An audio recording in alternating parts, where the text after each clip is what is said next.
huge fan of these fellas and their comedy show. It's a great show, and I know it's not necessarily, you know, something that everyone's encountered, so I wanted to big them up before they came out, and I wasn't sure how to describe them, so I thought, I know what I'll do. The whole family loved their show. It's called The Mighty Boosh.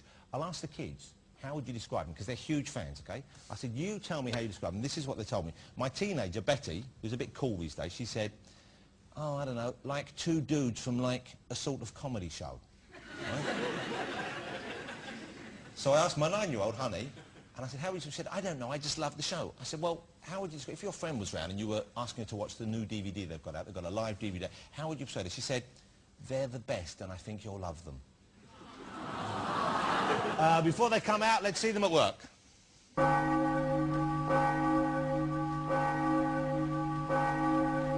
you like my new watch? Nice. Where'd you get it? Top Golf. So are you really a sorcerer then? Yeah. When are we going to do some sorcering? Right now. Just gonna call up my assistant.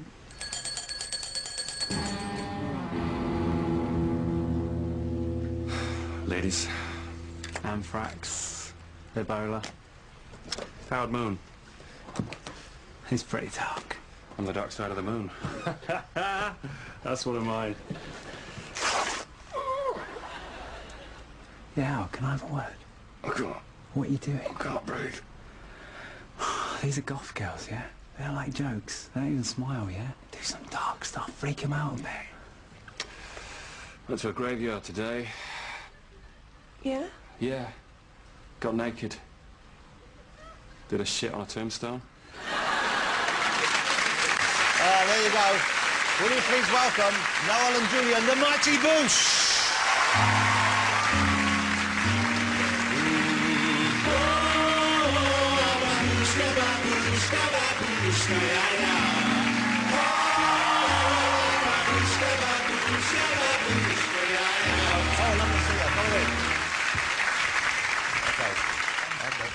Okay, well, now, for people who aren't familiar, which one's Julian and which one's Noel? I'm Julian. Julian Barrett, ladies and gentlemen, and Mr. Noel Fielding. Together they are the Mighty Boosh. But in the series, on the show, and when you do your live things, you have different names, don't you? Yes. Yeah, I'm Vince. You're Vince Noir. Yeah, Vince Noir, rock and roll star. Okay. And Howard Moon. Greasy Spoon.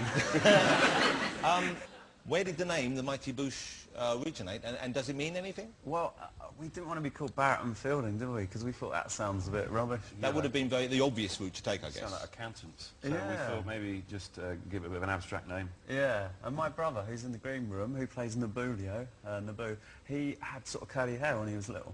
It's gone quite straight now, but it used to be like a big afro, sort of MC5 hair. So a big... Yeah, and he had a little friend who's like, I think he was Portuguese or something, and he used to go, you've got a mighty Boosh. I thought it was funny. Is that an accurate Portuguese accent? It sounded a bit... Well, none of us can beg to differ, because, of course, I don't know any Portuguese folk. That's accurate. Okay, now, the show, it's kind of changed quite a lot of these, because the first series I saw, it felt very different to the way the second series appeared and the live tour. It was kind of much smaller in scale, I guess, or... Yeah. What happened in between? Was it the show you wanted to make initially and then it changed, or...? We got a vision. We didn't quite know how to make it. We got all these crazy ideas, and we didn't quite know how to make them because we haven't got a very big budget, so... But then we started using back projection and stuff, didn't we? And lots of... I don't know, we just got better at it, actually, didn't we? First show, we weren't sure, were we? What we were doing. I think Julian's still not entirely sure. Now, you do fairly different things. I know you write the show together, but you have different skills. We have different strings to our bows. Yeah. Okay, what do you specialise in? What are the two areas you claim as yours? I specialise in jazz fusion guitar playing. He's the fastest in Leeds. Yeah, he's got a plaque from the mayor of Yorkshire. Yeah, and you know, you do the visuals, I do the music, and he does this. So you're the artist in that respect, and you're the musical artist. Yeah. The eyes and the ears. The live show was great. I went to see the live show with my family, and you know, I think it helped to have seen the series because a lot of the characters you need to be familiar with, and it's a strange universe you've created. It is kind of quite self-contained. Tell me about some of the characters. Tell me about who is Old Greg, for example, and where did Old Greg come from? He's the funky merman. There's a picture of Old Greg. Okay. Look at him. He's a bit frightening, isn't he? The thing about old Greg is he's got a vagina. Well, he's got a man-gina. He's got a mangina, yeah. In the same place as a... Yeah. Okay.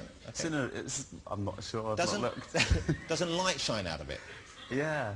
He's a sort of a sea transsexual, isn't he? Yeah, funky sea transsexual. And he sort of, light comes out of his vagina and sort of hypnotises you. See, this is reality to us. It's not unlike Doctor Who, really. It's just, Let me ask you about an episode which became a firm favourite in my house, the one where the two of you were washed up on a desert island.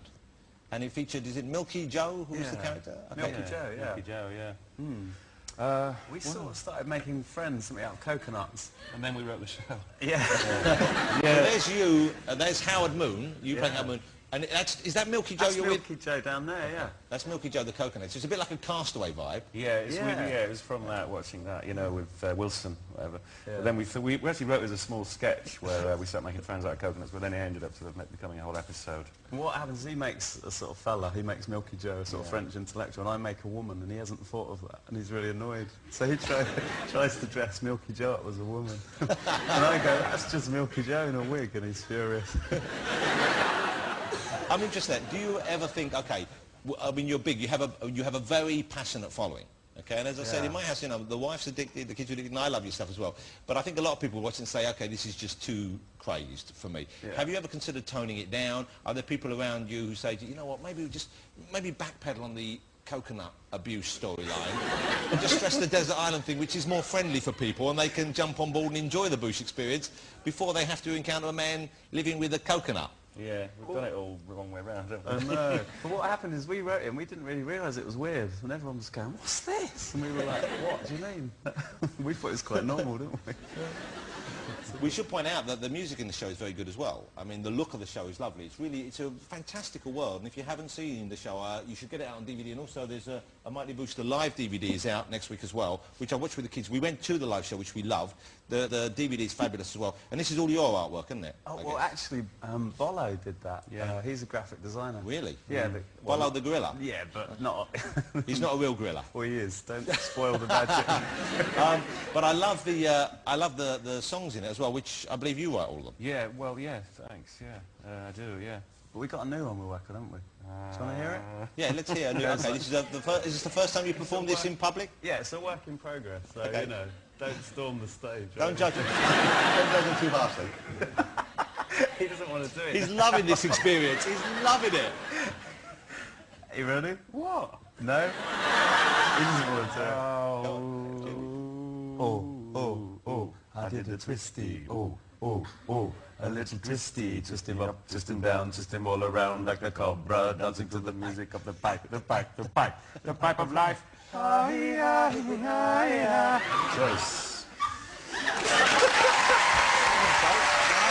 think that was... now you two fellas. Now look at you two. You're embarrassed now. I'm nearly 40. Yeah, but that was a joyous thing, and you shared your creativity, and yet you seem a little embarrassed in putting that out in front of people. Is that because you're not in character right now? Yeah, I need to get fully into my character. Into the Howard Moon vibe? It's sort of just, I feel a little bit awkward, in situations like this. But Yeah, but you feel awkward all the time, going into a shop, I know. getting out of bed. That's his look, the awkward look. When you toured, how long was the tour? How long did you tour the UK for with the Boosh show? 3 or 4 months, was it 3? It was getting longer and longer. Quite a big chunk. We're going to show a clip of it now. Am I right in thinking that you enjoyed yourself recreationally as much as is humanly possible while on tour? Yeah, that's true. I gave Keith Richards a run for his money. Yeah, because I know that you kind of went a little bit mad afterwards, didn't you? No, you did. You were like a sort of Vietnam soldier who didn't know the war was over. Like, you were still in the jungles going, I'm like, the tour's finished. Okay, this is the clip of the Mighty Boosh Live. The DVD is out now, and it's just great fun. This is the Boosh Live. This isn't the show, by the way. This is just, a little bit of idle banter up top. The show's all back here waiting to come out. I can feel it. Look, there's a tiny bit of the show there. I can feel it. I can feel it pulsing. Look at the show, it's lively tonight. A show. Let's have a little glimpse. glimpse of the show. Ooh.